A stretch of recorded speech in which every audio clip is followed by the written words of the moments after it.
j'ai le grand plaisir et honneur de présenter Jean-Pierre Desclés, qui est professeur émérite rattaché à l'équipe de recherche sciences, textes, informatique et histoire à Paris, à la Sorbonne Université de Paris.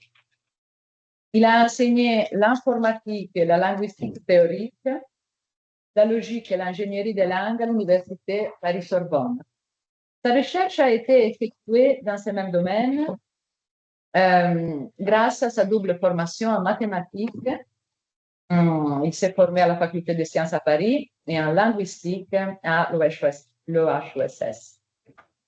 Son travail a été et continue d'être fondamental pour un grand nombre de linguistes, de sémioticiens, de philosophes et pour bien d'autres disciplines. Il est docteur honoris causa de plusieurs universités dans le monde, dont l'Université de Sofia. Il est membre de l'Académie internationale de philosophie des sciences. Il a écrit plusieurs livres, mais je me limiterai à en citer trois. Logique et langage, déduction naturelle en 2010 en collaboration avec Brahim Vijoie et Florence Raviol. En 2011, les dialogues première fonction du langage avec Gaël Guibert. Et en 2016, logique combinatoire et lambda calcul des logiques d'opérateurs avec Gaël Guibert et Benoît Sauzet. On est très ravis vraiment de vous avoir ici, Jean-Pierre, pour cette conférence qui s'intitule L'IA générative est une technologie et pas une science explicative qui fait comprendre l'activité du langage. Merci beaucoup de m'avoir invité à ce séminaire, à parler à ce séminaire. Je suis très reconnaissant en écoutant. Et je vais vous faire part de quelques-unes de mes idées qui peuvent être contestées. Alors, il va falloir que j'explique, se mettre d'accord sur le terme de technologie, que j'explique ce que c'est que aussi l'activité de langage, c'est moins de faire comprendre, et qu'est-ce que c'est que comprendre, au moins de donner quelques pistes de réflexion, sinon, évidemment, on a des discours incompréhensibles. Alors, je vous cite au passage, mais ça illustre ce que je veux faire passer, l'idée de Confucius, éviter d'apprendre sans réfléchir, tout autant que de réfléchir sans apprendre. Je pense qu'il y a mériterait de méditer cette parole de Confucius. Alors, normalement, mon discours est en trois parties. Je voudrais distinguer la technologie et ce qu'on appelle la science, on soit bien d'accord. Rappeler la différence entre IA symbolique et IA générative et préciser ce que j'entends par activité de langage qui est reflétée dans les systèmes sémiotiques des langues. Car les langues sont des systèmes sémiotiques. Ensuite, je parlerai des modèles de langage, on en a déjà parlé, et des quelques propriétés de ces systèmes chaque propriété, des avantages et des limites. Et puis, je conclurai. Alors, technologie, science. La technologie, c'est un système d'outils, de procédures algorithmiques qui sont construits et rassemblés pour atteindre des objectifs précis en donnant des solutions efficaces à des problèmes et à des tâches qui relèvent de ces objectifs. Un des exemples, c'est la traduction automatique, ça veut traduire un texte dans l'autre. Bon, des systèmes qui atteignent cet objectif à travers des solutions. C'est un exemple pour moi, de technologie. Un système technologique n'a pas pour objectif l'explication de son fonctionnement, peut le faire, mais c'est pas n'importe quoi, et son évaluation dépend uniquement des utilisateurs, sont-ils satisfaits ou pas, avec des degrés de satisfaction. Du reste, on voit bien que dans tous les systèmes qui traversent les mails et autres, on lui demande à chaque fois d'être satisfait ou pas de tel ou tel service qui nous a été rendu.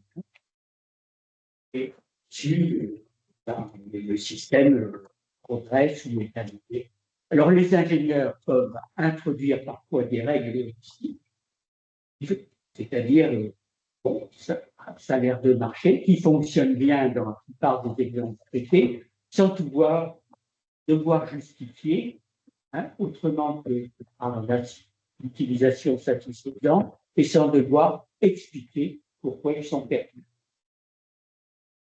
Bon, l'activité scientifique, au contraire, se doit d'expliquer le fonctionnement d'un système, avec des calculs, des raisonnements, dans un cadre théorique donné, bien précis, avec des hypothèses, et expliquer les concepts et les modes de raisonnement qui sont employés.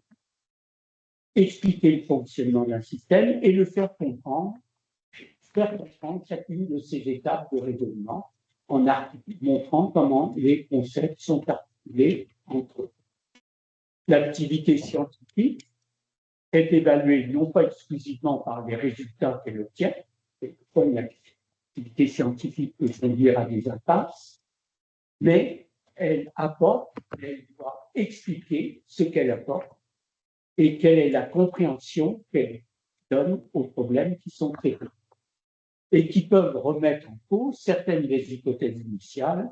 Alors, on pourrait prendre des exemples dans l'histoire des sciences constamment, où justement, à un moment donné, des hypothèses sont remises en cause parce qu'on veut une meilleure explication. On doit évidemment analyser, par exemple, bien d'autres exemples.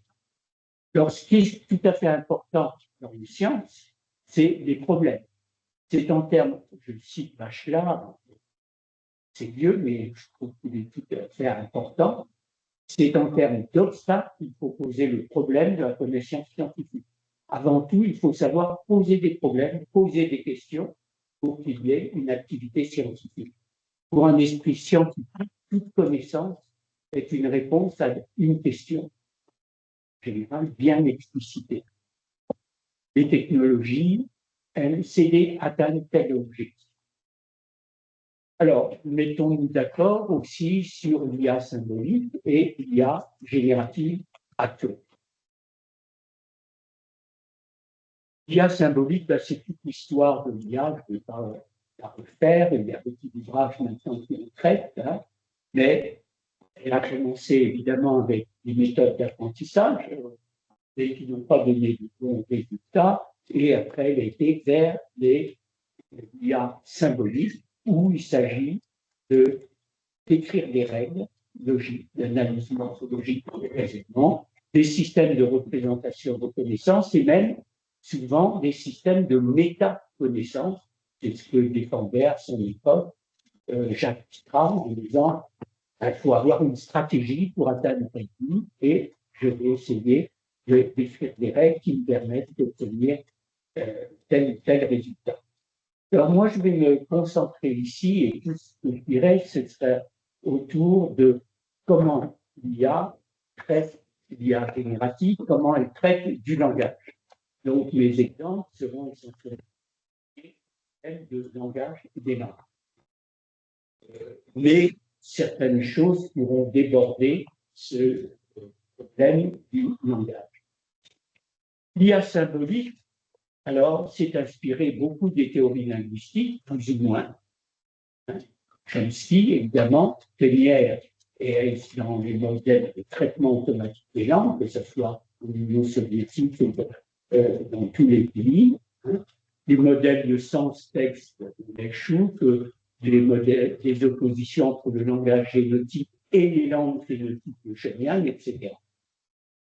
Et finalement, l'IA symbolique s'est développée aussi à un moment donné en essayant de capter pour un problème donné, pour un domaine donné bien précis, le savoir des experts.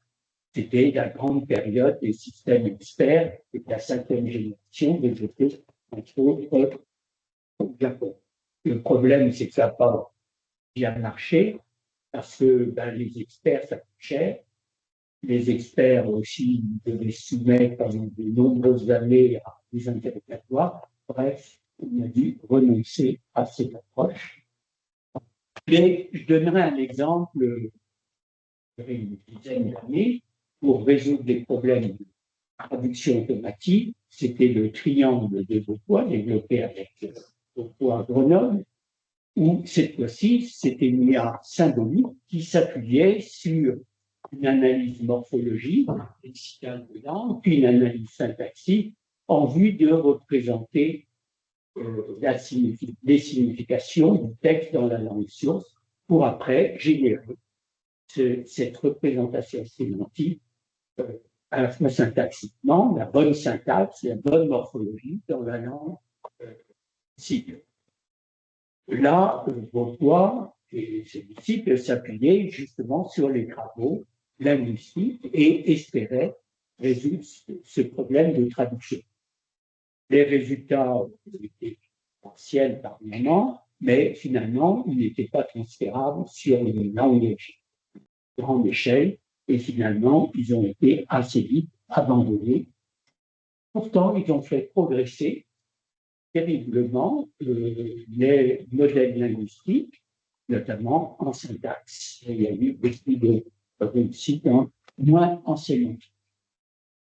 D'abord, la sémantique des langues, on y reviendra, pose encore de nouveaux problèmes. Alors, il y a symbolique et il y a génératif. Bon.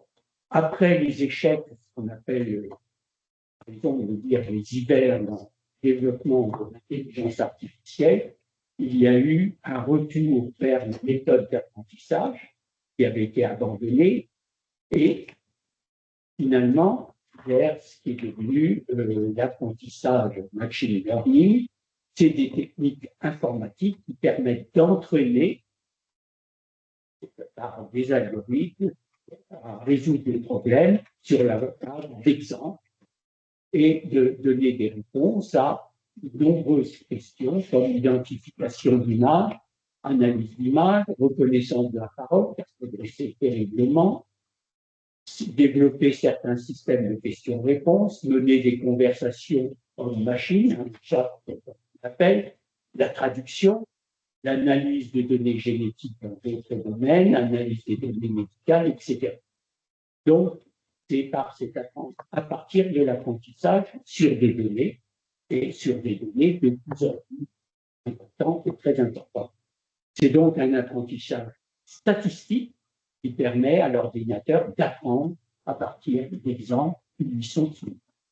Donc, j'aime bien reciter cet exemple du programme ELISA de Weinbaum entre une patiente et un dialogue, enfin, dialogue non, c'est un échange entre une patiente et un docteur qui est remplacé par une machine. Alors, les hommes, ils font toute la même chose. La machine, de quelle façon? Ils sont toujours en train de nous embêter avec leur histoire. Machine, pensez-vous avoir des exemples précis? Eh bien, mon ami m'a fait venir ici. Votre ami vous a fait venir ici? Il dit que je suis souvent déprimé. Je suis navré d'entendre que vous êtes déprimé. C'est vrai, je suis malheureux.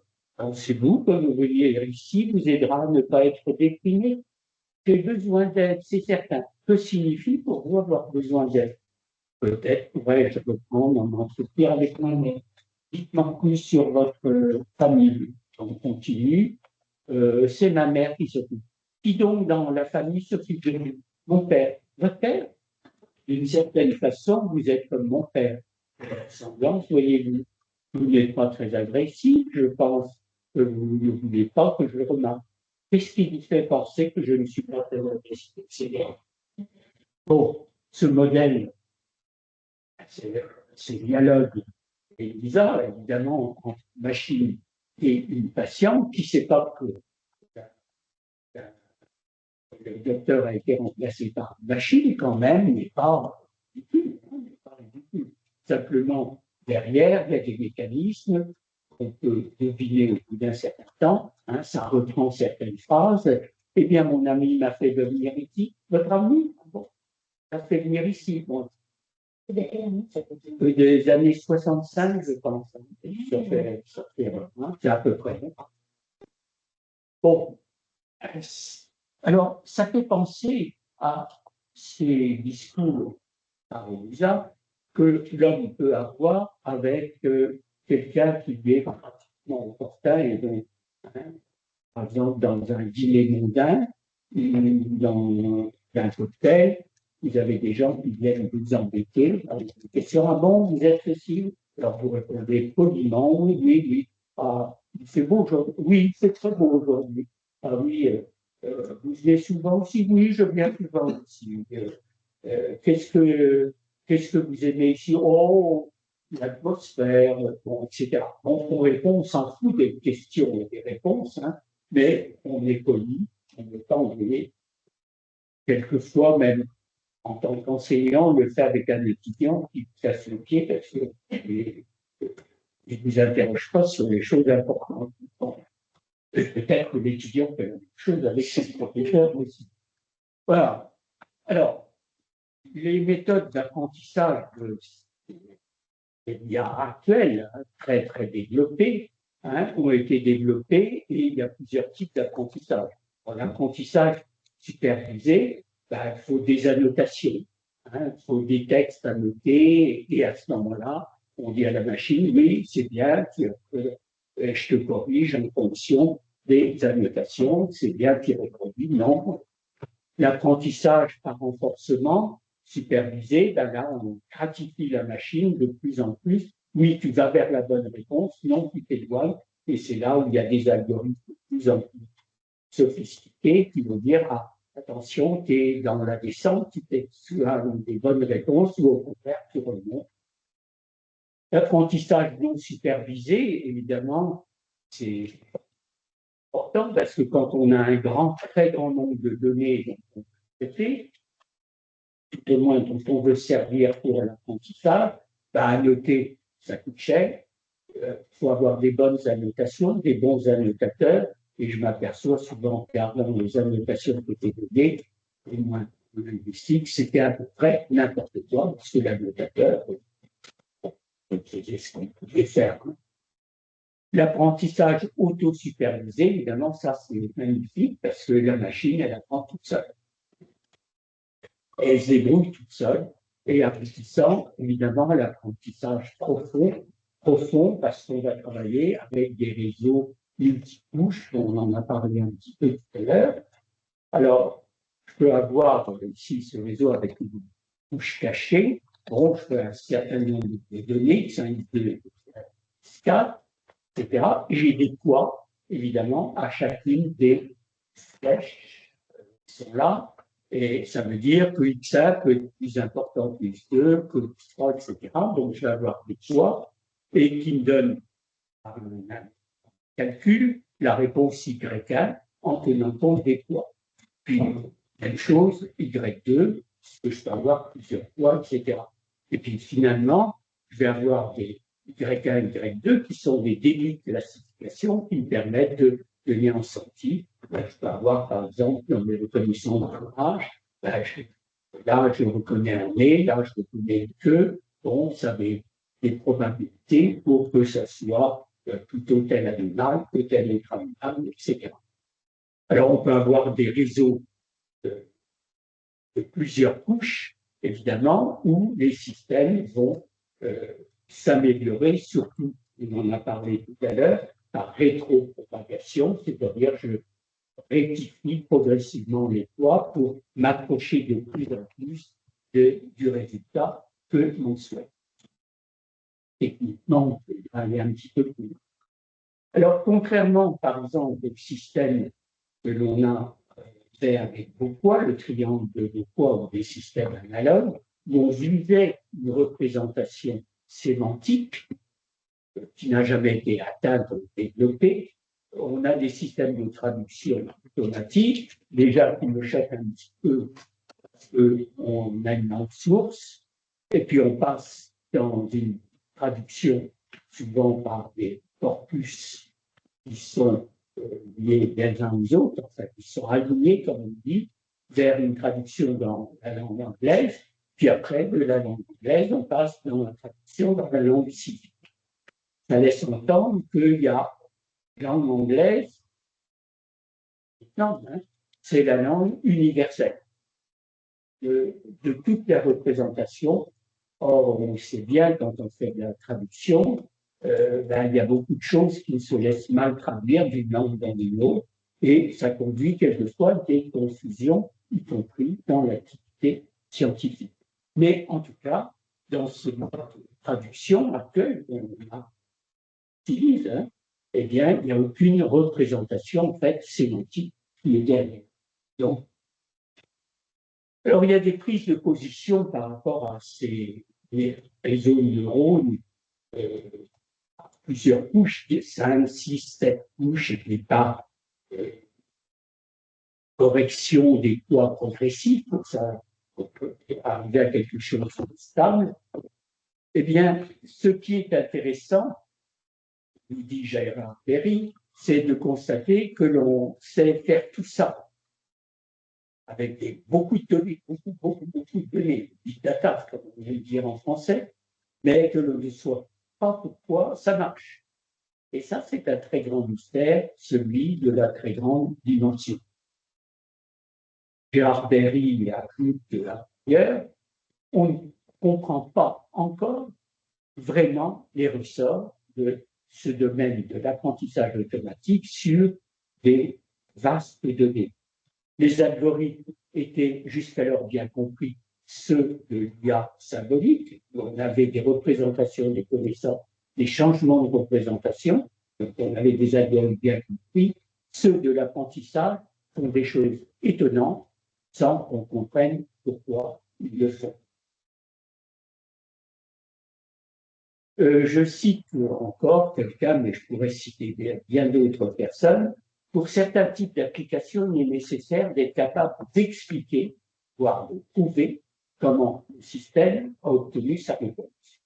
Or, un réseau de neurones, un multitouche évidemment, est comme une boîte noire qui exécute un nombre considérable de calculs à partir de plusieurs millions de paramètres, les poids qui sont ajustés progressivement, que sont les poids, justement, synaptiques.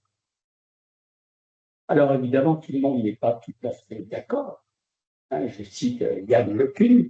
Les esprits chagrins qualifient les systèmes de deep learning de boîtes noires.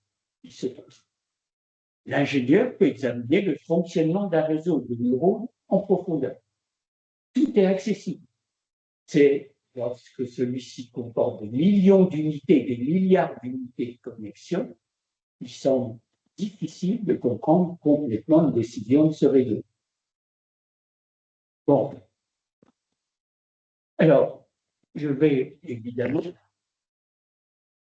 mériterait qu'on discute plus profondément ces prises de position, du reste, mais il est clair que les systèmes avec plusieurs couches de réseau qui apprennent sur des corpus extrêmement vastes, et plus le corpus est vaste et diversifié, plus le réseau semble efficace, eh bien, il est clair qu'on est incapable de suivre le détail de calcul, comme on le faisait avec les algorithmes qui construisent des représentations à partir d'autres représentations.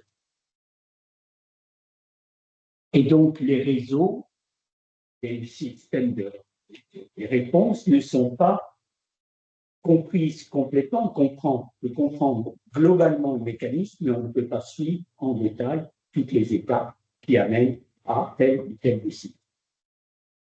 Alors, je voudrais maintenant nous mettre d'accord, puisque je traite des problèmes de langage, de langue, traités par l'intelligence artificielle, surtout actuellement, l'année 2012, c'est qu'est-ce que j'entends par activité de langage et manifesté par le système sémiotique des langues. Alors, premièrement, d'abord, je dirais quel est l'objectif de la linguistique, parce que ce n'est pas toujours clair. L'objectif de la linguistique, c'est l'étude de l'activité de langage, bien de l'activité de langage appréhendée à partir de la diversité des langues, donc tenir compte de la diversité des langues, des textes, diversité des corpus, et de façon à dégager des invariants, justement, de l'activité de langage. Qu'est-ce qui fait que le langage chez les humains fonctionne de cette façon et comment il est mis en œuvre par individu. L'activité de langage chez les humains, on peut opposer l'activité de langage chez les humains, l'activité de langage chez les animaux, souvent dans les discussions, c'est pas très clair parce que les concepts sont pas toujours bien engagés. Donc ici, je parle d'activité de langage chez les humains. C'est pas seulement l'activité de communication. Malheureusement, le langage sert à communiquer. Oui, c'est vrai, mais pour moi, c'est un certain nombre de personnes, c'est beaucoup plus important. C'est pas seulement la communication ou l'expression de la pensée vous devez savoir ce que c'est, mais c'est surtout la capacité pour un énonciateur de construire des dialogues d'interaction avec un co-énonciateur. C'est l'activité dialogique d'un énonciateur avec son co-énonciateur. Qui dit co-énonciateur, c'est qu'il peut répondre, peut devenir énonciateur, et aussi il y a une interaction. Alors évidemment, il faut bien distinguer le dialogue, et préciser ce qu'est ce terme, de la conversation. Avec Elisa tout à l'heure, j'avais un exemple de conversation où manifestement le docteur, c'est-à-dire la machine, ne s'intéressait pas à ce que lui disait sa patient et il prenait simplement des phrases toutes faites, etc. Alors, dans la théorie de l'énonciation, au sens strict du terme linguistique, le terme d'énonciation varie, peut avoir un domaine beaucoup plus large. Et c'est intéressant de comparer ces différents emplois de l'énonciation. Mais dans la théorie de l'énonciation, je le prends au sens initial des benvenistes et du Violi, tel que essayer de développer d'autres. Bon. Dans la théorie de l'énonciation, il faut savoir distinguer, et évidemment, il faudrait des heures pour expliquer tout ça dans le détail, énonciateur et co-énonciateur, d'un côté, de locuteur et allocuteur. Le locuteur et l'allocuteur sont dans un monde pragmatique. Énonciateur et co-énonciateur sont co-substantiels à l'analyse même des textes et des discours que je fais. Un énonciateur peut évidemment être associé à un locuteur ou plusieurs locuteurs. Je vais tenir compte de la nature pragmatique du locuteur. Donc, l'énonciateur et co-énonciateur, c'est vraiment fondamental pour l'étude du langage. Il faut distinguer également la prise en charge d'un contenu propositionnel, qui peut être un modus au sens de Bailly, une lexis au sens de Violi, par l'énonciateur, sa prise en charge par l'énonciateur qui construit et exprime son énoncé. Donc, les opérations de prise en charge du contenu sont révélées dans l'énoncé lui-même, pas extérieur.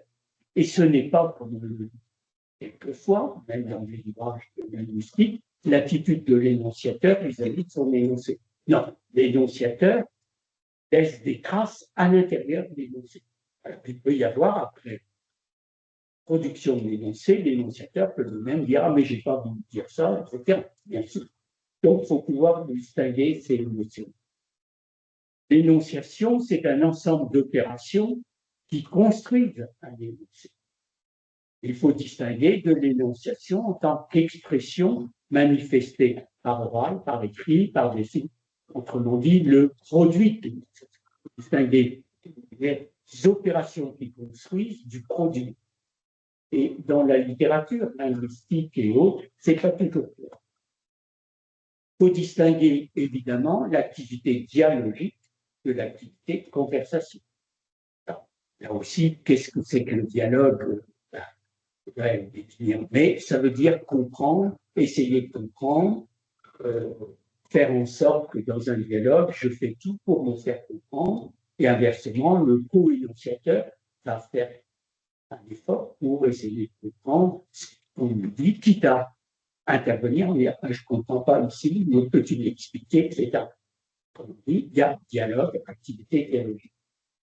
Et ce qui est important, évidemment, dans le dialogue et dans l'activité de langage, c'est la prise en compte de différents référentiels. Par exemple, la logique, disons classique, premier ordre, construit des systèmes où l'interprétation est dans un seul référentiel. Référentiel expert. Or, les langues utilisent plusieurs référentiels, les référentiels énonciatifs, énonciateur et co-énonciateur, tout est pluriel, comme ici. Nous avons un espace dialogique et nous oublions un peu le temps qui passe, et le référentiel externe.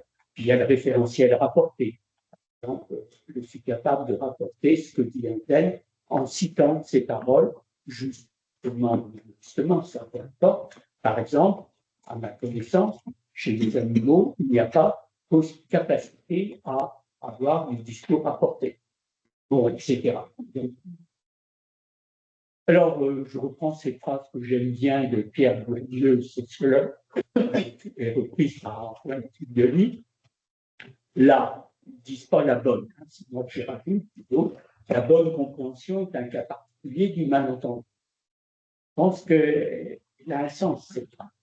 En effet, dialoguer, c'est chercher pour l'énonciateur à énoncer pour se faire entendre et se faire comprendre son co-énonciateur, qui est surtout cherche à écouter et à comprendre ce qui lui est signifié par l'énonciation.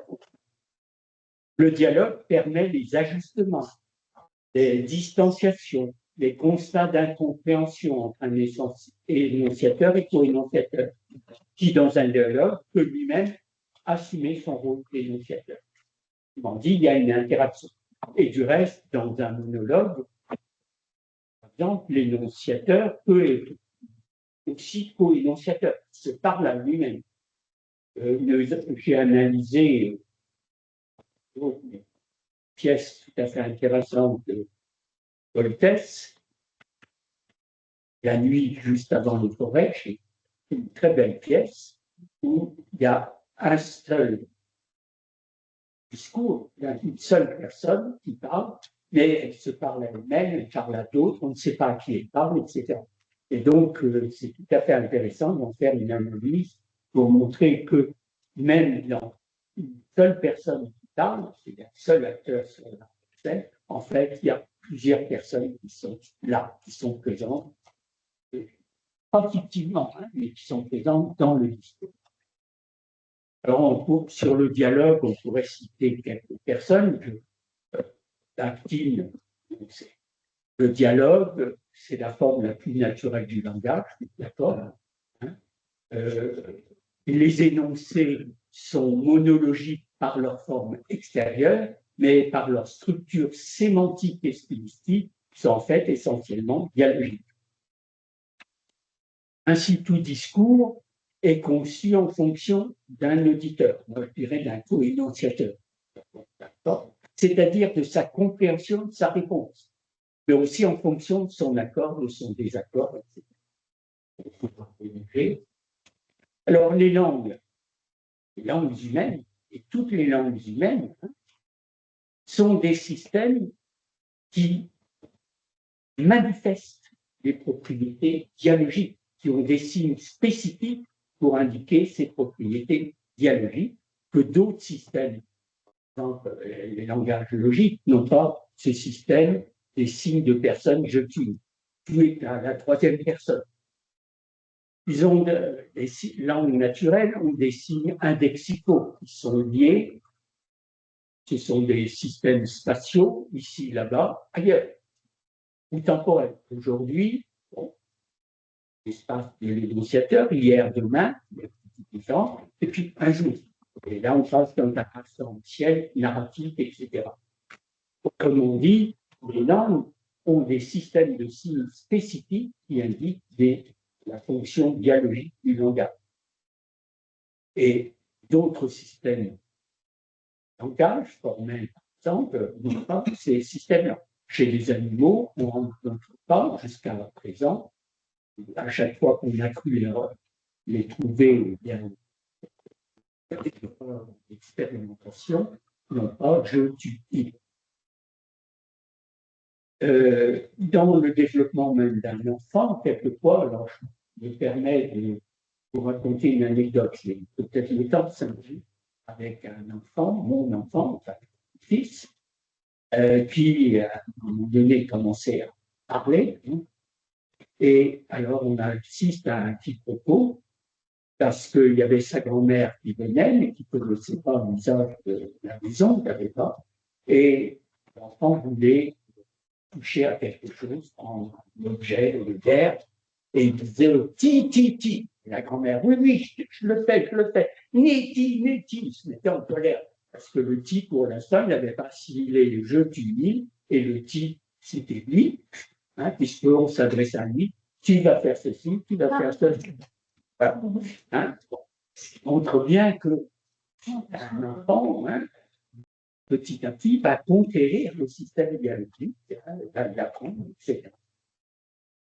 Alors, les opérations énonciatives permettent de trister des systèmes grammaticaux, des temps, des aspects, des différents variant selon les langues, mais toutes les langues expriment ces problèmes de temps, d'aspect, de modalité, d'articuler ces référentiels entre eux. Ça, cette notion n'est pas assez bien comprise encore maintenant.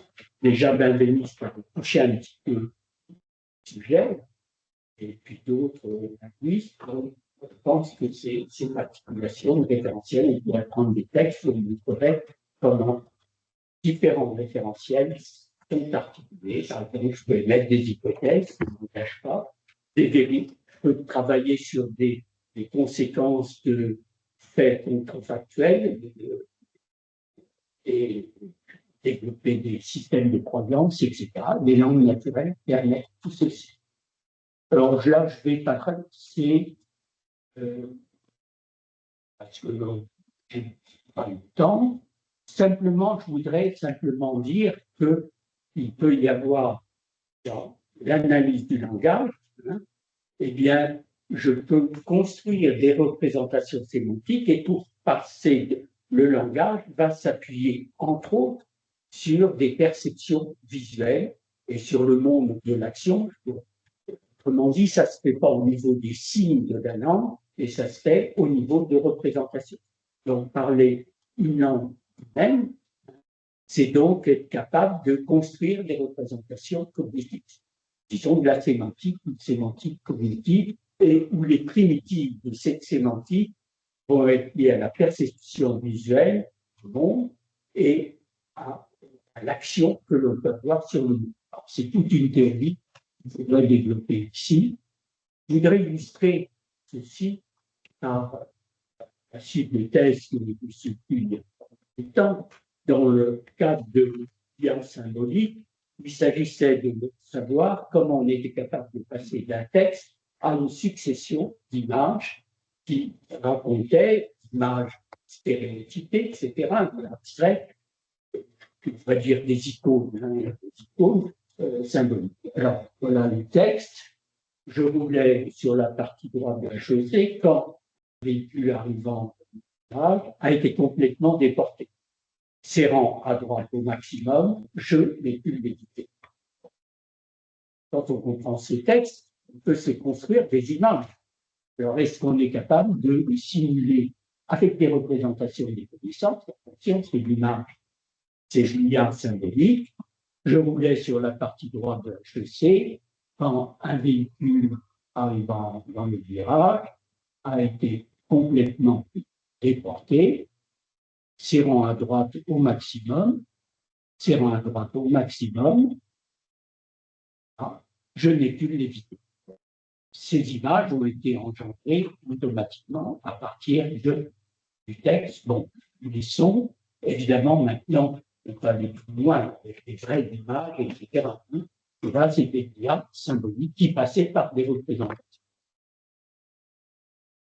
Alors, j'arrive à la deuxième partie exposée.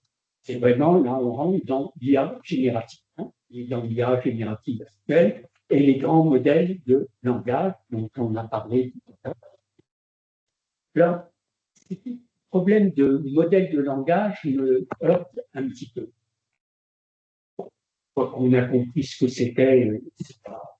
Mais ça peut être trompeur et je pense que ça trompe beaucoup de gens car ce ne sont pas des modèles comme le modèle de la grammaire générative, comme le modèle de la grammaire applicative de Schoenian, comme le modèle que je développe, sont des modèles qui peuvent être critiqués, lesquels on peut être en désaccord, mais qui visent à avoir une construction scientifique avec des hypothèses, des représentations articulées les unes avec les autres. Là, ça laisse entendre que derrière modèle de langage de l'IA générative, il y a toute une réflexion linguistique profonde derrière. Or, justement, il n'y a aucune réflexion linguistique profonde, ou c'est une réflexion linguistique, je dirais, un peu naïve, hein, puisque, comme ça a été dit tout à l'heure, l'occurrence d'apparition d'un mot est liée par une certaine probabilité au mot qui précède. Est-ce que, moi je me pose la question, qu'est-ce que, quelle est la probabilité? Est-ce que tu, je, il, bon, etc. Bon, autrement dit, le modèle probabiliste, on peut le développer, il a été développé, du reste antérieurement, c'est aperçu que c'était vraiment insuffisant, même pour rendre compte de la syntaxe des langues, mais finalement, c'est pas une théorie, c'est pas un modèle qui s'appuie sur une théorie linguistique du langage, de l'activité du langage, vraiment développée. Donc, c'est utile. Je ne dis pas que c'est utile, et on peut en faire des choses. Mais attention, ce n'est pas lié à une réflexion théorique antérieure sur ce qu'est l'activité de langage et le point que je voulais ici. Alors, je reviens au modèle de sémantique générative actuel, modèles comme ChatGPT ou des modèles ou des systèmes, je dirais des systèmes analogues, dans le traitement du langage qui est opéré par des systèmes comme ChatGPT 3 et 4. Je l'avais interrogé hier ou avant-hier, le quatrième modèle, on pourra en parler, de ChatGPT. Bon. Alors, qu'est-ce qui les caractérise? Sont caractérisés par la reconnaissance automatique du message adressé sous forme d'un prompt qui est envoyé par l'utilisateur. Il y a une question. Souvent, on est intéressé sur l'image, c'est que le prompt est lui-même rectifié. Autrement dit, le système dit attendez, votre question, je la reprends à mon avantage. Hein, parce que c'est un peu ça. Bon. Le système va essayer de répondre par la recherche et l'extraction d'informations. C'est là où il a dû apprendre, et puis à retrouver certaines phrases qu'il va pouvoir aligner par rapport aux questions, et puis donner des réponses. Et puis en plus, après, il génère le texte formulé en langue naturelle. Donc l'utilisateur, finalement, a un dialogue en langue naturelle, et ce qui est important, c'est évidemment les phrases échangées sont parfaitement correctes. Ça, c'est quand même le mérite. Pourquoi? Parce qu'il a été piqué dans le corpus des phrases déjà faites, et puis avec des petits changements, des petits ajustements, un mot à la place d'un mot pour être en rapport avec le point. C'est quand même extraordinaire, faire du point de vue technique. Mais il n'y a eu aucune compréhension, ni de la question, ni de la réponse donnée. Car il n'y a aucune construction sémantique. Et ça me choque de voir, au moins pas chez les professionnels, mais ceux qui expliquent ce qu'est l'IA générative, le système comprend. Le système a compris. Parfois, ça peut échapper, mais il n'y a pas de compréhension. Hein. Alors, et les journalistes aiment bien utiliser le système comprend. C'est-à-dire, comment il s'appelle. Bon. Le système répond sans comprendre ce qu'il lui est demandé et ce qu'il donne dans sa réponse. Il n'y a aucune compréhension. Il reste la manipulation uniquement des noms, puisque le modèle de langage, tout est transformé en termes de noms, de vecteurs de nombres, etc. Et c'est pas que manipulé. Donc, le problème de la compréhension, il n'y a aucune compréhension. Et du point de vue technique, c'est remarquable de voir que l'on obtient finalement des apparences de dialogue, que moi j'appellerais conversation. Des conversations que l'on peut avoir, je pense que vous l'avez fait, lorsqu'on évoque ChatGPT, bon, on a des conversations, mais très vite, si on a un peu un œil critique, on voit bien que c'est artificiel. Enfin, moi, j'ai l'impression que c'est un mauvais étudiant qui me un très mauvais étudiant. Mais avantages et limites. Alors, mon discours ne vise pas à dire, allez, l'intelligence générative, c'est mauvais, mettez-la au panier, n'en parlons plus, faisons de la science, hein, faisons des modèles avec représentation sémantique des connaissances, avec le langage de calcul, avec la logique combinatoire, etc. Et là, on va expliquer comment fonctionne le langage. Non, ça peut être tout à fait utile. Et pour moi, c'est une technologie. Une technologie, il n'y a pas de raison de la mettre de côté. Comme dit le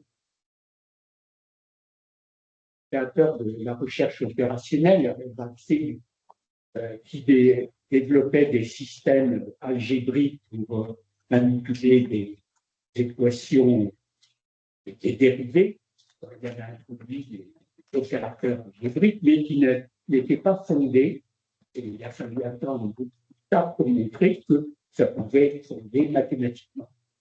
Mais, je cite cette phrase, est-ce que je vais refuser un bon repas sous prétexte que je ne sais pas le préparer?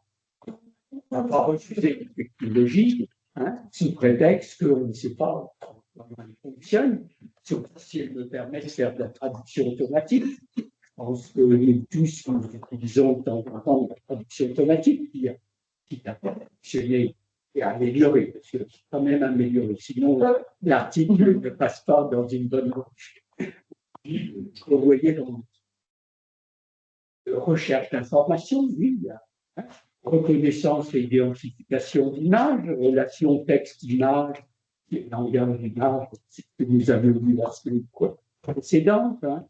Des rédactions de texte pour des tâches précises, oui, on dit que pour candidater, il faut faire son CV par ChatGPT. Je pense que si tous les CV se ressemblent,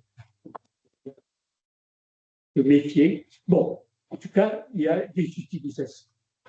Les médecins, on en dit beaucoup, il y a beaucoup de médecins. Alors, ce que l'on peut constater, c'est que le système répond très très rapidement. Ça, dans le cas, il y a symbolique 15 ans, là, c'est très rapide. Un instantané, hein, la traduction, tout ça, répond très rapidement, souvent plus vite qu'un humain, parce qu'en général, quand on pose une question à un humain, même un traducteur, il prend quelques secondes, parce que lui cherche à comprendre la question avant de répondre. Et la réponse est formulée dans une langue syntaxiquement impeccable. C'est un peu lourd de temps en temps, mais c'est irréprochable. Il est donc facilement utilisable pour un certain nombre de tâches. Donc, je ne suis pas en train de dire je suis contre l'intelligence artificielle générative. Non, non. Moi, c'est une technologie, pas de la science. Inconvénient et limite. Si les réponses aux questions sont souvent compréhensibles par les non-spécialistes, ils vont dire les réponses qui me sont données, c'est pas mauvais. J'ai testé. Oui, mais ces non-spécialistes sont un petit peu comme les appelle Pascal, les savants, enfin, les pseudo-savants. Bon.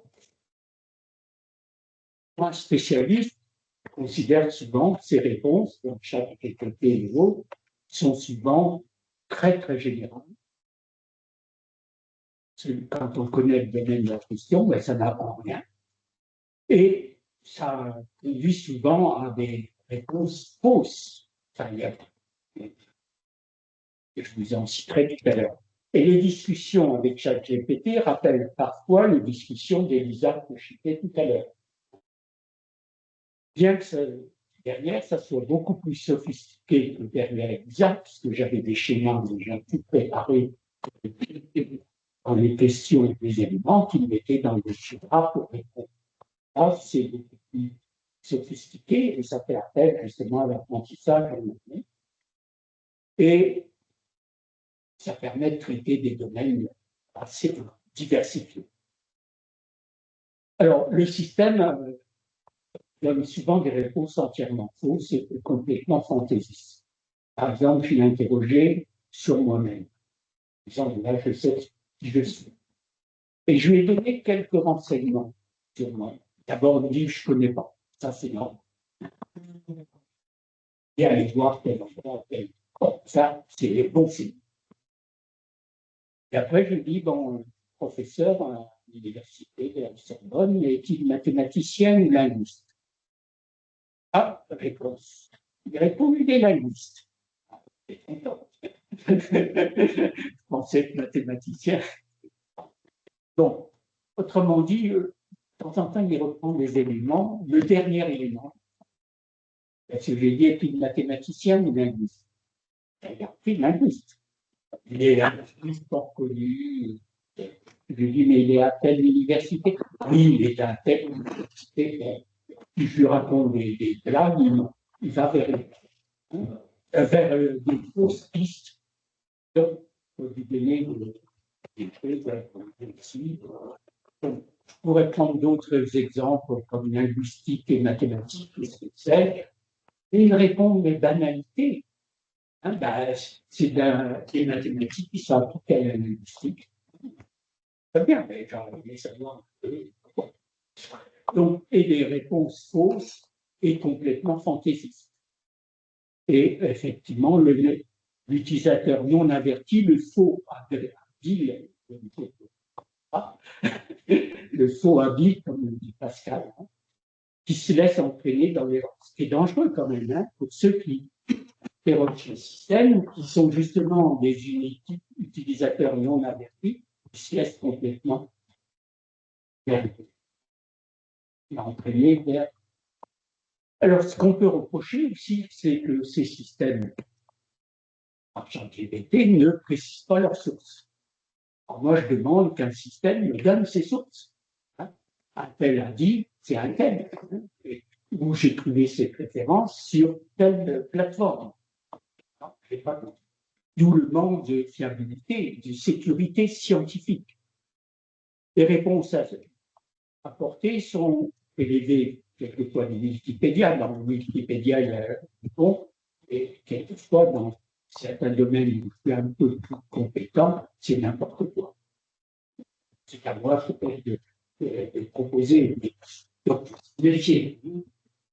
Elles reprennent les réponses les plus superficielles, souvent contestables ou incomplètes, mais en termes suffisamment généraux pour tromper l'utilisateur, qui n'est pas averti. Le système reprend directement les termes de la question. Ça, c'est bien le faire. Et puis après, disons, ça oui, Jean-Pierre Becquet, professeur à Paris-Sorbonne, il a écrit beaucoup d'articles, bien, etc. N'importe quoi. Le système ne construit, alors c'est ça qui est important, aucune représentation sémantique. Or, il donne l'impression compréhensible. Et certains vont dire justement le système comprend. Et non, il ne construit aucune représentation sémantique. Le système a besoin d'une longue période d'apprentissage et opérant sur des données très, très, très, très basses. Ça coûte cher. Sur les point de vue écologique, les dépenses, c'est terrible. Ça coûte très cher. Il fonctionne grâce au progrès technique des systèmes physiques sous-jacents, hein, aux algorithmes d'apprentissage. Et puis bientôt, ça sera des systèmes quantiques, hein, qui coûteront encore plus cher en énergie. Hein. Et Et le système, actuellement, hein, ChatGPT, des systèmes analogues, traite du langage, qui traite du langage, ne sont guère porteurs d'innovation. Il ne recourt guère à la formulation d'hypothèses plausibles, créatives, susceptibles d'expliquer des choses. Or, les sciences, c'est justement la créativité. Le terme de créativité, on peut en parler, et là, ça dépend des domaines, mais dans les domaines scientifiques, la plupart des cas, c'est j'ai des faits, des problèmes inexpliqués. Appelez-vous Bachelard. La science, c'est savoir poser des problèmes, poser des questions, inexpliquées, ça pose problème. Est-ce que je peux trouver, imaginer, ça peut être d'un coup, pas. Mais si j'ai fait telle hypothèse, et j'explique ça. Ben, je vais vérifier encore quelque chose. Et, oui, mais ça contredit ce que je savais avant. Ah, il faut peut-être changer. Hein, Galilée, il change un peu le système. Et puis on arrive à une physique tout autre que c'est la physique aristotélicienne, etc. Donc, en plus, les systèmes GPT actuels fonctionnent sur un savoir accumulé, hein, enregistré. Hein. Autrement dit, ils ne vont, même s'ils fonctionnent en corrigeant certains aspects des formations, etc., ils ne vont recréer que ce qui existe. Ils ne vont pas être capables d'innover, au moins dans le domaine du langage. Par ailleurs, en conclusion, un système d'IA générative est un système technologique qui engendre du texte, mais sans comprendre. Il remplit des tâches sans expliquer ce qu'il fait. Ce n'est pas un système scientifique qui donne des réponses en précisant les sources de ces réponses. Dans un article scientifique, on demande à l'auteur, donne-moi tes sources, que l'on peut contester ou non. Ça, la référence, c'est un tel Bourdian, etc. Et en expliquant toutes les opérations qui sont utilisées, les raisonnements qui sont utilisés pour affirmer telle ou telle chose. Et en opérant avec des représentations sémantiques, évidemment.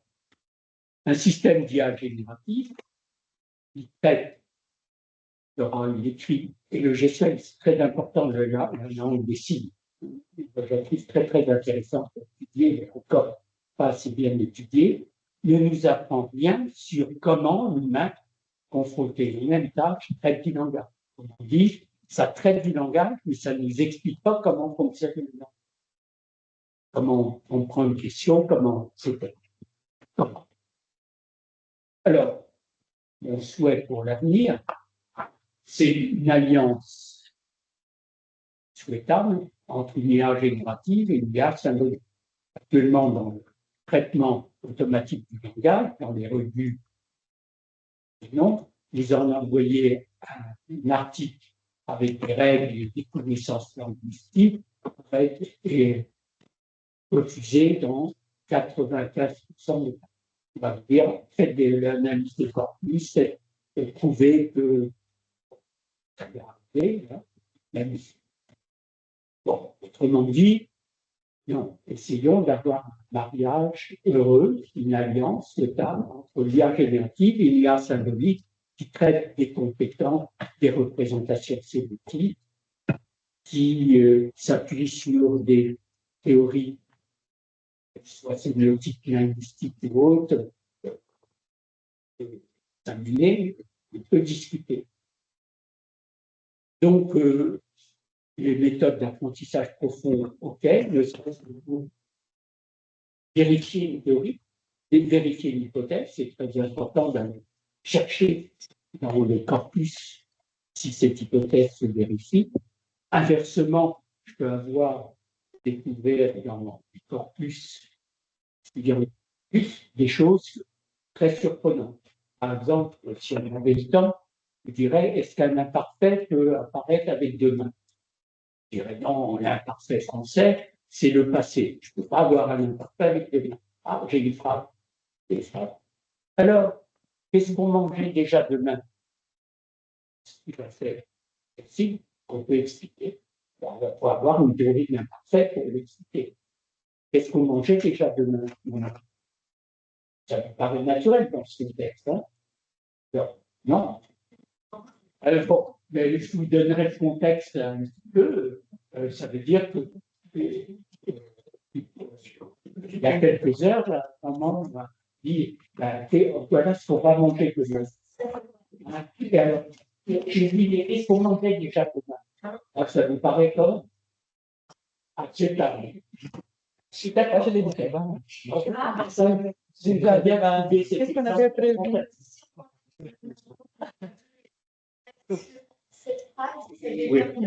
Oui, mais tout à fait, tout à fait. Bon, on pourrait en parler. Hein. Bon, c'est intéressant d'avoir des représentations, des connaissances. Par exemple, les systèmes d'IA actuels, génératifs et autres, ne traitent pas de la distinction entre typique et atypique. Il faut avoir une distinction entre typique et atypique. Qu'est-ce que c'est qu'un chien? Un chat atypique, ce sera un chat qui n'aurait pas de queue. Bon, mais c'est un chat quand même. Donc, il faut pouvoir et pas mélanger par les statistiques tout en même temps. Hein. J'ai des exemples plus ou moins atypiques, mais tous les typiques sont équivalents entre eux. Je voudrais définir cette notion. J'ai travaillé là-dessus, mais ce qui intéresse le linguiste, qui s'intéresse au langage, ce n'est pas simplement les statistiques, c'est de trouver que telle chose plus fréquente que telle chose, c'est déjà important. Et trouver des choses rares. Qu'est-ce qu'on mangeait demain déjà? Mais surtout de faire des variations. C'est-à-dire sur un exemple, je fais des petites variations, puis à un moment donné, ça devient impossible. Ça, c'est possible. Qu'est-ce qu'on mangeait déjà demain? Ah oui, c'est possible dans tel contexte. Hein? Donc, c'est ça qui est important. Or, les méthodes statistiques ne le permettent pas. Sauf si je trouve qu'est-ce qu'on mangeait déjà demain, je vais aller voir dans mon corpus si j'ai une dizaine d'exemples et dans quel contexte ça a été employé. Expliquer les raisonnements et surtout faire des annotations automatiques à partir de. Alors, mieux répondre aux besoins des utilisateurs. Hein. Bon, finalement, l'IA générative actuelle nous propose des tas d'applications dont un bon utilisateur n'a pas besoin. Hein. Et j'aimerais par exemple avoir des résumés synthétiques de plusieurs articles, mais centrés, par exemple, sur telle hypothèse à propos de l'imparfait. Et puis qu'on m'indique les sources. Hein. On me dit un tel dit ça, un tel dit ça, un tel dit ça. Le système ne fait pas. Hein. Des méthodes de situation. Ils inventent quand même. Ils inventent, et des méthodes, par exemple, pour les citations. Citations qui sont positives ou négatives. Ils parlent de l'imparfait en disant, par exemple, l'imparfait, c'est un temps qui sert à tout. Je l'ai rencontré dans la littérature. Hein? Qui dit ça? Celui qui dit ça, au contraire, l'imparfait est un temps qui sert, entre autres, et entre autres est important, dans les narrations. Bon, et ainsi de suite. Voilà, donc.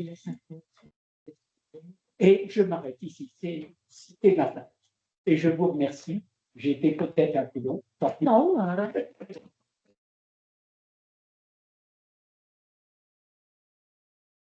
alors, Jean-Pierre, moi, je suis hyper d'accord avec vous qu'il s'agit de technologie, bien sûr.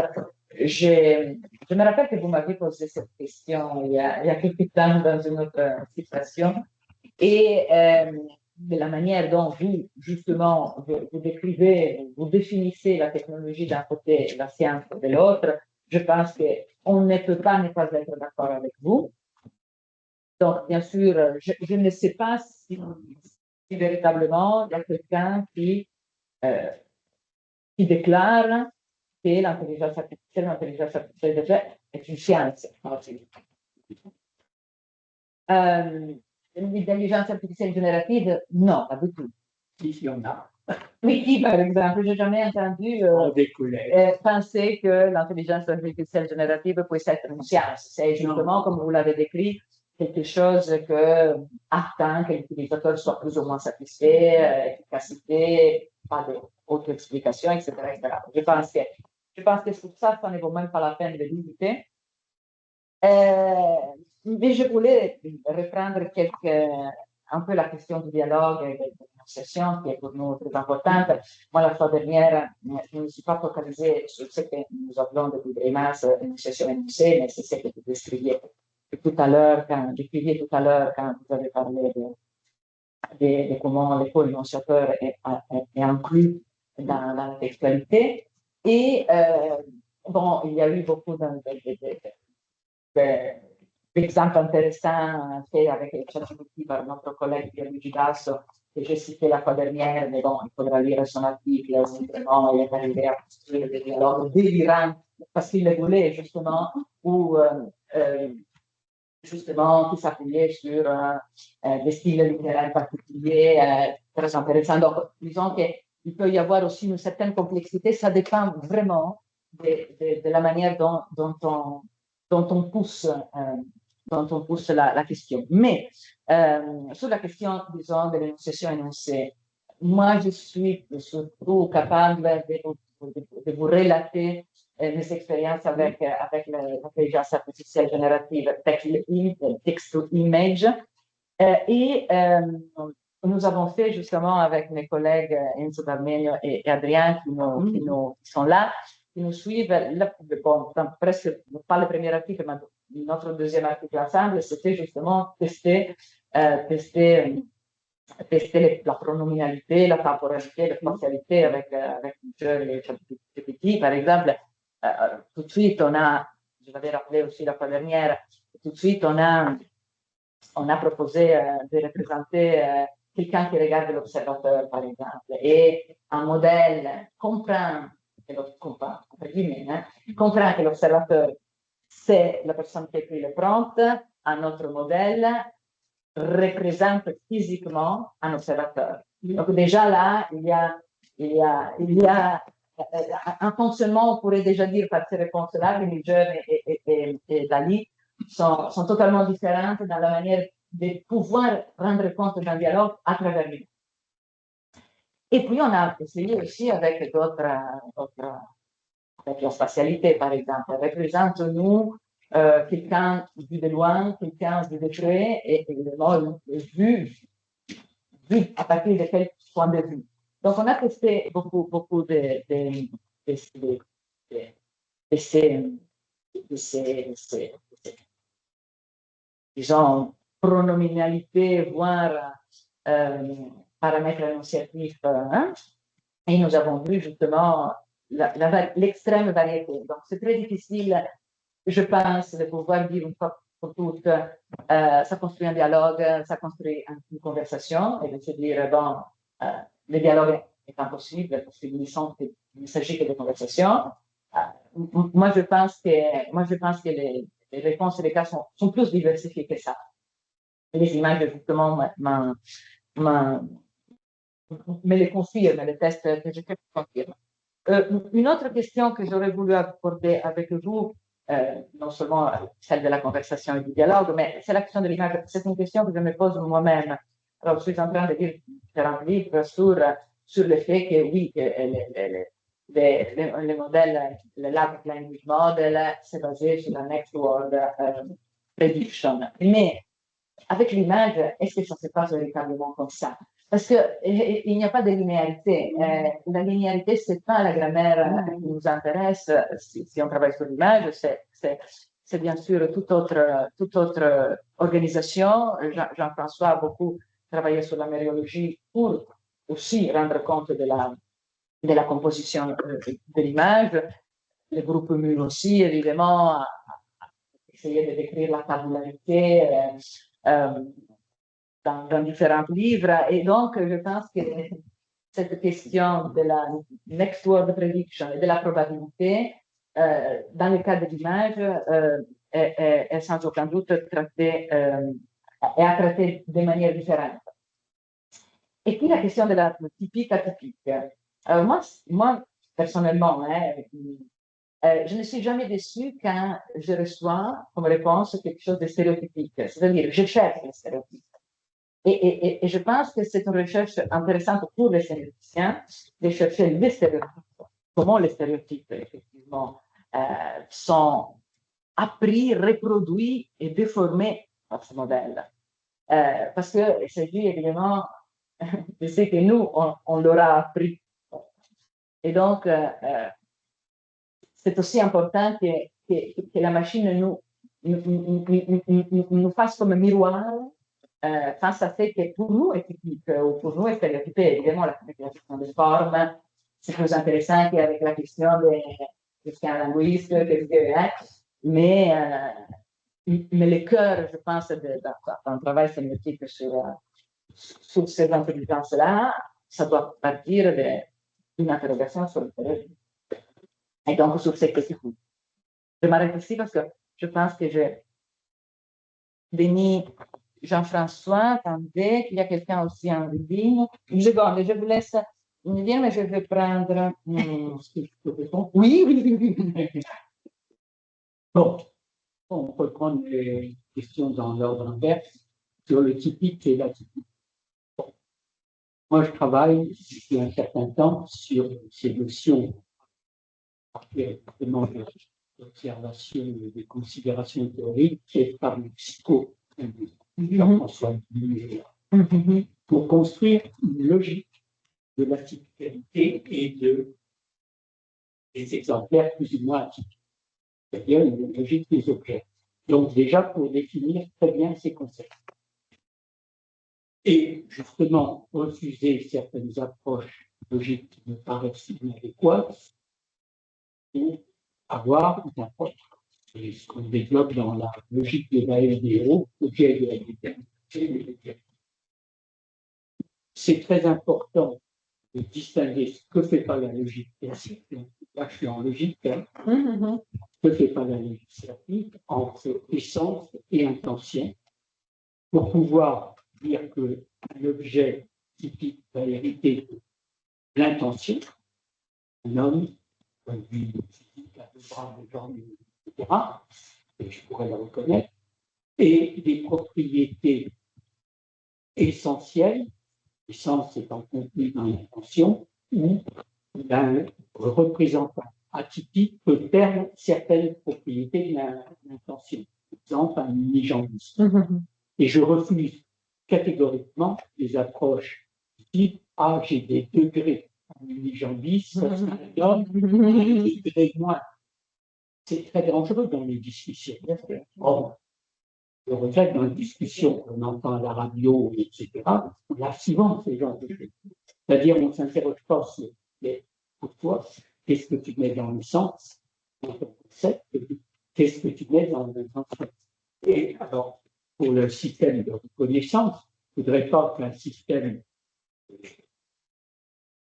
d'intelligence artificielle ou un unijambiste en disant bon, ça, c'est pas un homme. Pas un homme, il manque une jambe. Ou que quelqu'un, ou même dit que c'est un homme, vraiment. Alors, on pourrait prendre les discussions. Donc, dans les discussions, ce qui est important, c'est de dire quelle est l'intention, quel est le sens, quitte à reprendre complètement le concept lui-même. Ah, mais ça, je dois mettre cette propriété dans le sens. Ou au contraire, cette propriété que je mettais dans le sens, elle est peut-être intentionnelle, mais pas essentielle, etc. Alors, donc, il y a tout, et c'est très important d'avoir ces distinctions pour pouvoir parler et reconnaître ce qui est plus ou moins typique, etc. Bon, donc, il faut avoir déjà les concepts. J'essaie de développer dans sur l'énonciation. Je crois qu'on a intérêt à avoir une discussion approfondie sur ce que moi j'appelle peut-être l'énonciation au sens strict, c'est-à-dire opération de prise en charge du conflit par le médiateur, ou c'est-à-dire avec une utilisation un peu plus large que vous avez, mais que j'accepte. Hein, c'est vous articuler. Je ne sais pas si c'est plus large. Je pense que, bon, depuis, disons, 50 ans, disons 45 ans qu'on travaille sur les notions d'image. Bien sûr que, évidemment, on travaille aussi sur les genres, sur les particules, etc. Donc, au-delà de la textualité fixe, sur la série, sur les côtés, etc. Donc, oui. En même temps, vous savez, bon, dans la littérature ancienne visuelle, il y a depuis très longtemps l'idée que l'image explique exactement comment elle doit être lue, comment elle doit être entendue, comprise, etc., etc. Donc, il y a l'hypothèse, c'est qu'il y ait une auto-explication aussi de l'image par elle-même, par ses propres instruments, qui sont par exemple par les cadres dans les cadres, beaucoup d'autres dispositifs. Donc, je ne sais pas s'il s'agit de plus large ou plus étroit, mais peut-être tester sur d'autres langages qui est celui.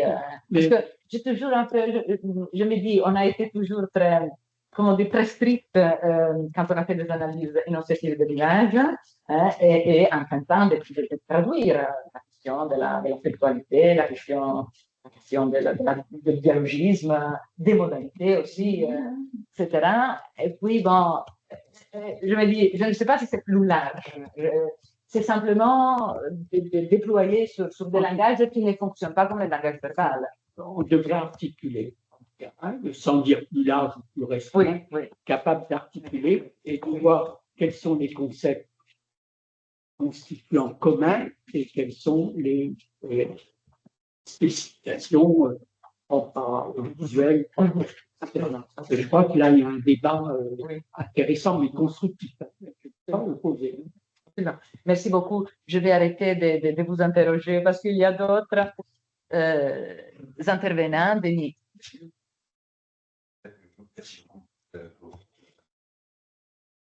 Intéressante. Venant d'une personne, je veux dire, qui a été le premier à proposer à intervenir dans le champ de sémiotique. Je me souviens des actes sémiotiques des années 1985, à peu près par là, intelligence artificielle et théorie du langage. Donc, c'est Jean-Pierre Becquet a une très très longue histoire de relations sur ces problématiques et sur le problème des machines d'apprentissage. Donc, il nous avait parlé de cela une quarantaine d'années, je crois. Oui, comme ça. C'est quand même assez important. Pour ça que moi, ce que je trouve très intéressant, c'est la clarté des positions que tu exprimes. C'est discutable à certains degrés, mais la très grande clarté des positions que tu exprimes, et en particulier ce fait que, étant machine, le fonctionnement de ce qu'on appelle l'intelligence artificielle est indépendant de toute théorie du langage. C'est ça moi, qui me paraît très intéressant, c'est que ça se situe de façon indépendante, parce que c'est un autre domaine, c'est une autre manière d'appréhender par la statistique, par la distribution. Enfin, peut-être une sorte d'approfondissement, de généralisation du distributionnalisme, d'une certaine manière, enfin, une théorie linguistique. Je ne sais pas si c'est une hypothèse. En tout cas, ça, pour moi, ce qui est intéressant, c'est que ce que vous dites, c'est que la théorie du langage, l'activité du langage, n'est pas interpellée, n'est pas discutée, n'est pas interrogée par cette proposition technologique formidable, et que ça pourrait faire peut-être justement de masquer la pertinence de l'interrogation théorique sur le langage, de la rendre d'une certaine manière obsolète. Pourquoi s'interroger sur le langage, sur les machines, qui fait l'article à la place? Donc moi, c'est ça que je trouve ça point très intéressant. Moi-même, j'aurais réfléchir sur le statut du langage à l'intérieur des théories même des manières que l'on va en parler.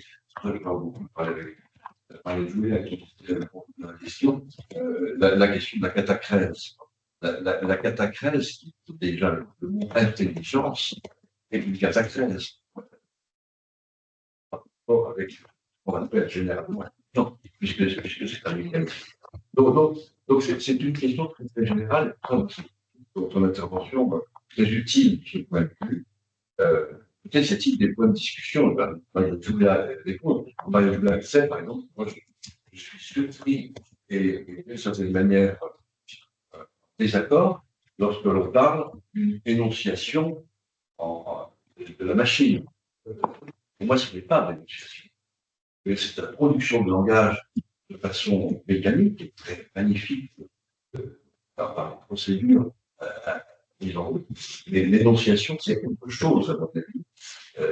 Précisément parce que c'est une. Ça pose la question de ce que tu appelles le dialogue. Mais ma question est, je vais juste venir là-dessus, j'aimerais que tu précises cette opposition que tu fais entre dialogue et conversation. Parce que dans la présentation que tu en fais, j'ai l'impression que tu marques positivement le dialogue et négativement la conversation. Après, je veux bien, parce que je me souviens qu'en linguistique, il y a eu dans les années 90 un très vaste courant sur la théorie conversationnelle, et les différentes théories de la conversation, et en particulier même, si Jacques, par exemple, l'hypothèse que l'énonciation ne pouvait être que conversationnelle. Donc, je vais voir plus précis la valorisation différente que tu fais du dialogue et de la conversation. Bon, sur ce deuxième point qui est important. Évidemment, je ne connais pas toutes les théories conversationnelles de cette époque, mais Francis Jacques, je connais bien, j'ai discuté avec lui. Je pense qu'il aurait dû employer dialogique. C'est-à-dire quand il dit, je pense que ça devrait être le terme de dialogue qui aurait dû être. Par conversation, c'est bien deux termes. C'est vrai que je mets dans conversation quelque chose de plus négatif par rapport à dialogue. Négatif. Mais c'est un choix. J'aurais pu inverser les termes, évidemment. Et je pense dialogue quand il y a activité de se faire comprendre et de comprendre. C'est-à-dire une interaction positive qui n'est pas toujours réalisée. Le dialogue n'est pas toujours réalisé. D'où la phrase de Pugliese, la bonne compréhension, il est du malentendu. Il va avoir une mauvaise interprétation et c'est tout à fait important. Et dans un véritable dialogue, je n'avais pas compris ce que tu voulais dire. Ah bon, c'est ça. Par exemple, sur énonciation, il faut peut-être distinguer dans nos discussions entre énonciation en tant qu'opération de quelque chose et qui produit l'énoncé, dont le résultat est l'énoncé, et l'énonciation en tant qu'expression, le produit de l'énonciation, si je puis dire. Et je pense que, on a un terme qui signifie deux choses, on va au sens 1, au sens 2. C'est comme ça qu'on progresse. Et à un moment donné, on peut ajuster et trouver un autre terme pour différencier. Donc, dans conversation, ce que j'appelle conversation, alors une conversation usuelle est un dialogue, ou un dialogue peut devenir une conversation parce qu'il n'y a pas de compréhension ou de volonté de compréhension, qui n'est pas toujours réussie, et même je dirais qu'elle est rarement réussie. Est-ce qu'on comprend complètement? Pas toujours, même dans la science. J'ai une discussion depuis 2 ans sur la notion de fonction, la définition de fonction en mathématiques. Mon interlocuteur n'était pas le plus brillant des mathématiciens, mais il trouve que c'est mal défini. C'est vrai que c'est mal défini. Il faut attendre le lambda calcul. Bon, je ne vais pas rentrer là-dessus. Donc, même en sciences, on peut avoir en sciences des mathématiques, on peut avoir des incompréhensions locales. Donc, conversation, c'est y a volontairement une ambition avouée de vraiment faire l'effort de comprendre. Et moi, je continue à raconter une histoire, je m'en fiche si vous comprenez pas. Ce que ferait un mauvais professeur, hein, je débite mon cours, que vous compreniez ou pas, hein, c'est un mauvais professeur, évidemment. Un bon professeur, est-ce que vous comprenez? Ah, vous ne comprenez pas, ben, je vais expliquer autrement. Et ainsi, le bon élève se dit, je ne comprends pas. Bon, hein. Autrement dit, ces deux activités comme différentes que j'ai qualifiées de dialogue et de conversation. Et je pense que dans toute cette littérature que je ne connais pas sur l'âge, que je connais de nom, sur cette recherche sur la conversation, les termes pourraient s'employer à ce moment-là et voir si c'est dialogue ou conversation ou un autre terme. Je ne sais pas. Mais dans conversation, moi, le sens que je mets, absence de volonté de comprendre et volonté de se faire comprendre. Et je parle, je raconte mon histoire, tu t'en hein? J'ai entendu 10 fois cette histoire, oui, c'est très intéressant, oui. Pendant ce temps-là, je réfléchis sur un concept. Alors, je propose à Jean-François, Adrien et Enzo de poser leurs questions et puis vous, vous répondrez à tous les trois ce que vous pourrez faire parce qu'il est déjà 17h23. Alors, Jean-François. Oui, merci. Alors, je voulais juste te poser une question concrète sur la notion de référentiel qui est, bon, qui est complexe et je crois assez difficile à définir.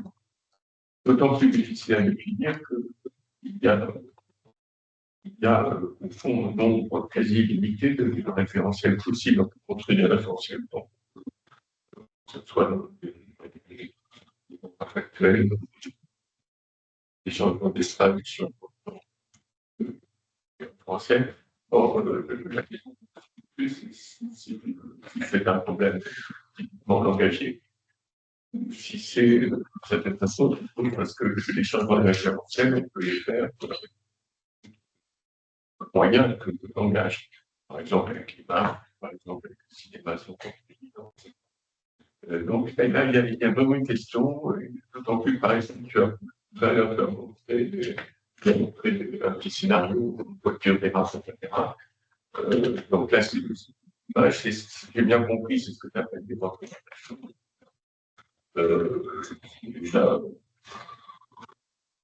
Alors, est-ce que ces référentiels sont nécessairement, il me semble, la plupart des cas, dans la plupart des cas iconiques, est-ce que véritablement on peut les construire comme ça, c'est des représentations ou pas, on choisit notre nom si on veut, mais en tout cas, est-ce qu'ils sont nécessairement iconiques? Et à ce moment-là, à quel domaine ils appartiennent, c'est pas nécessairement le langage, c'est ça ma question. Merci beaucoup. Adrien. Oui, merci beaucoup. Brièvement, comme vous l'avez dit, c'est une technologie et donc une technologie a ses défauts et une technologie aussi, ça évolue avec le temps. Donc les défauts sont amenés à disparaître progressivement. Par exemple, le fait de citer ses sources, je pense que ça c'est quelque chose qui va s'améliorer rapidement. Et par exemple, si vous connaissez Perplexity, il se veut un petit peu le mélange entre ChatGPT et Google, en fournissant des réponses à la ChatGPT, mais en citant ses sources comme Google. Donc ça c'est le genre d'amélioration. Je pense qu'il ne faut pas... C'est bien de les mettre en avant pour le moment, mais il ne faut pas se dire que ça va perdurer très très longtemps. Donc ça, c'est plus une remarque. Et alors, par rapport au fait que les réponses ne sont pas très profondes et ennuient parfois les experts, j'ai envie de dire, ça me semble normal que ce genre de système commence en tout cas par fournir des réponses relativement générales.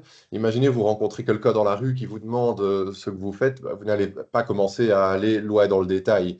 Et donc, ça me semble normal de commencer la discussion par quelque chose d'assez standard et au fil de la discussion, arriver vers des choses un peu plus profondes.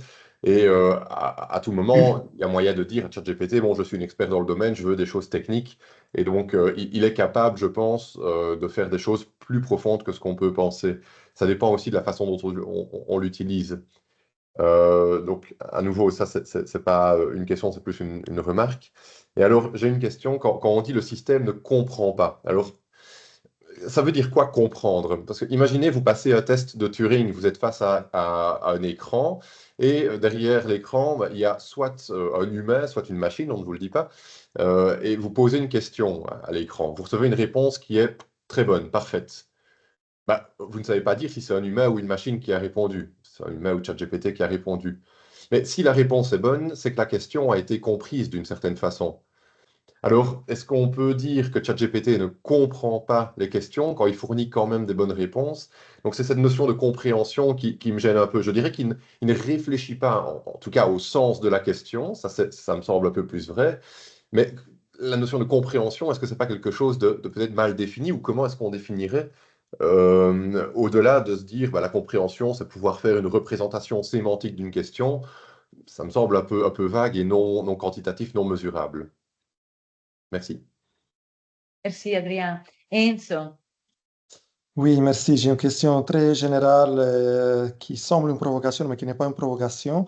Vous avez parlé de la différence entre science et technologie. Alors, je me demande, pour vous, le langage ne pourrait pas être défini en tant que technologie. Quel est le rapport entre langage et technologie? C'est une technologie spéciale? C'est une technologie standard?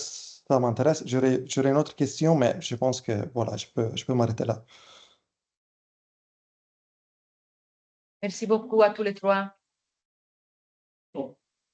Sur la notion de référentiel, évidemment, c'est un concept d'abord qui m'est important, que l'on voit émerger, par exemple, chez Benveniste, Histoire et discours, ou chez d'autres auteurs riches. Bon, mais autrement dit, c'est deux référentiels. Bon, quand je parle, j'ai un référentiel énonciatif, où on va tout organiser par rapport à l'énonciateur et le co-énonciateur, qui lui-même peut dire non, je ne suis pas d'accord, créer un autre référentiel, et on est en dehors du référentiel externe, des référentiels externes. Ce qui n'est pas du temps externe quand on parle, on ne le mesure pas. Je peux avoir des connexions avec, par exemple, là, cet oiseau-là, tu le vois. Donc, je me réfère au référentiel externe. Donc, les deux référentiels peuvent se synchroniser ou pas. Référentiel narratif, je raconte une histoire. Et je peux la synchroniser. Mais cette histoire, elle a eu lieu hier. Hier, dans mon référentiel narratif. Bon, autrement dit, est-ce qu'il existe dans les langues? La réponse est oui, et c'est des marqueurs bien précis qui nous disent, là, je change de référentiel. Un tel dit de quoi c'est pour ça que je considère que je ne le renvoie pas toujours à celui qui parle. Contrairement à ce qu'on voit, c'est beaucoup plus subtil, le système des personnes. Je vais pouvoir avoir des hypothèses. Faisons une hypothèse que, et bon, ça ne veut pas dire que c'est dans mon référentiel, des contrefacteurs. Comment dit, est-ce que dans les langues, j'ai des marqueurs bien précis, et c'est cela qui dit, j'articule tel référentiel avec tel autre. Bon, notamment, il y a des marqueurs qui sont très discutés actuellement autour de ce qu'on appelle l'évidentialité. Un sujet énorme, mal défini du reste. Mais l'évidentialité, ça peut être, entre autres, l'énonciation d'une hypothèse à partir de faits constatés par un raisonnement abductif. Ainsi, il y aurait donc plus, pourquoi tu dis ça? La route est minée. Et je vais avoir l'emploi ici conditionnel, etc., le donc, etc. Donc, il y a une dizaine de référentiels que marquent les langues et les articule entre eux. Donc, c'est faut serrer au plus près et discuter au plus près de ces marqueurs. Oui, juste une remarque, etc. en arrière-plan. Je pense quand même que toutes les opérations de taille, même par exemple la phénoménologie, l'expérience phénoménologique, la mise entre parenthèses par les antipodes d'un accord quelque spécial, etc., qui ne tient pas spécialement à une opération linguistique. Non, C'est mais pour ça que moi, je m'intéresse aux changements de référentiel et articulation marqués par des marqueurs linguistiques. Qui ont des autres? et la notion elle-même Absolument, absolument. est d'autre nature. Je suis d'accord, D'accord. d'accord. Deuxième point sur les technologies. Technologie et sciences et compréhension. La compréhension suppose des représentations sémantiques, et si on n'a pas des représentations sémantiques, alors qu'est-ce que c'est que les représentations sémantiques? Eh bien, c'est tout un travail qu'il faut faire pour la linguistique contemporaine. Car pour l'instant, la sémantique est assez peu travaillée dans la linguistique passée et contemporaine.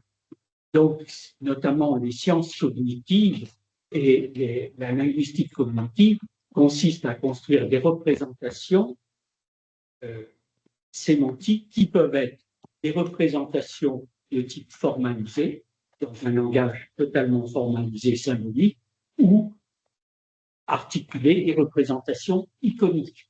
Et ça peut être des images. Qu'est-ce que c'est que comprendre quelque chose? C'est éventuellement me faire une image. Imagine un chien. Tu le vois? Oui. Oui. Bon, et tu lui mets un collier, etc.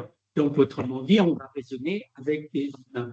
Donc, ça peut être des représentations purement symboliques ou des représentations iconiques, voire des images concrètes. Mais c'est tout un débat tout à fait important. Alors, la technologie, justement, c'est quelque chose qui répond à des objectifs. La science, elle peut s'appuyer sur la science. La plupart du temps, elle s'appuie sur la science. Et les technologies évoluent évidemment, comme les sciences évoluent évidemment. Mais la science doit expliquer ce que jusque dans les détails.